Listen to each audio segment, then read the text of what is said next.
So we are on YouTube. We had Erikson that came and asked about the Southern Lights.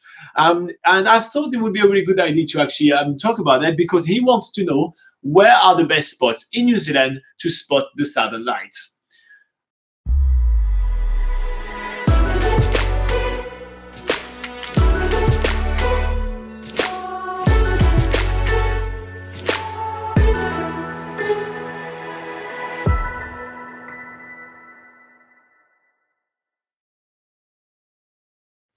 All right, so first up, I want to point out to a video that we actually made on what are the best times to see the Southern Light, because that's really important. More than the spot, it's about the good timing. And having all the right conditions. Yeah, it's so complex. All the criteria, yeah. It's so complex. So an article in the description below, a video in the description below, all of that is going to be down here for you guys.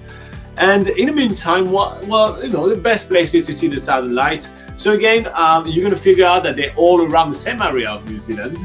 They're all at the bottom of the South Islands, because this is the best areas to see that. I mean, it's the Southern Lights, so ideally you need to go as far south as you can go. Yeah. And then, all right, so first up, Stewart Islands. We just talked about that, but Stewart Island is the little island at the bottom of the South Island. One of the best places to see the Southern Lights. Plus, on top of that, the light pollution over there is almost non-existent. It's well, there's only one town called Oban. And 80% of the island is a national park, so that means again there's not much light pollution because of that as well. So it's a really cool place to visit, and it will be my #1 kind of place to go see the Southern Lights in New Zealand. Even when we were down there doing a multi-day hike, even on the night in the little Department of Conservation hut we were staying in, and we could look up at the stars and they were so bright. Like it was like amazing. Nowhere else that we'd seen before. So you can only imagine what it's like when the Southern Lights are doing their thing. I have to say, it did almost look fake, the lights. It did almost look fake. And some of the pictures that we have, actually, they're so bright, while you know, it was amazing. Amazing, yeah. All right, next one.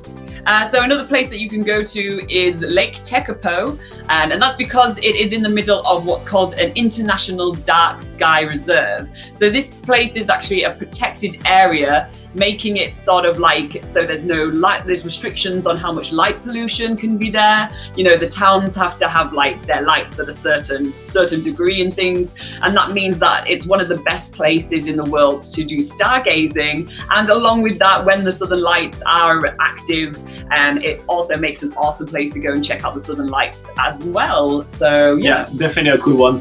The next one is the Kathleens. Is the Kathleens. Okay, the Kathleens area. So the Kathleens area is such an awesome white place. I love every second of it. There is like, you know, big, what was those big animals that were fighting? Oh, the sea lions. Yeah, massive sea lions. The heaps of really awesome stuff to do there. And it's also a really good spot for the Southern Lights. Now, it is not a dark sky reserve, but there's kind of almost nothing there. There's like one holiday park I can remember of, and there's no town. There are a couple of really small towns, but I can't even remember that. I mean, that's to tell you how tiny they were, despite the fact that we drove through it. So yeah, definitely a place to go, because same thing, very low light pollution, very south on the South Islands. So it just seems like they're really good conditions. Yeah. And it's always good to be on the coast as well. It seems like the coast is where people usually you see the best photos of the Southern Lights, is usually because it's on the coast and you can sort of see them like across the horizon. So that's another tip there as well. Although, on the other hand, you can see the Southern Lights when you're on the top of mountains as well, but the coast is usually easier to get to. So another one is in Dunedin, which is a city in the Otago region of the South Island. And there's a particular place which people like to go to when the Southern Lights are active, and that's on the Otago Peninsula at a place called the Hooker Inlet. Now, it's like a really small little inlet, which, you know, there's no light pollution coming in. It's a nice dark area, and there are many amazing photos of the Southern Lights of people that have come to the Hooker Inlet and checked them out. So if you keep your eye on the, is it called the KP charts, which shows the strength of the Southern Lights, and you see that it's going to be a big Southern Light day, then you head to the Hooker Inlet. There'll probably be loads of other people there that know, if they know about it, they'll go there and yeah, that's like the perfect place to go in Dunedin. So there's a specific place for you. Exactly.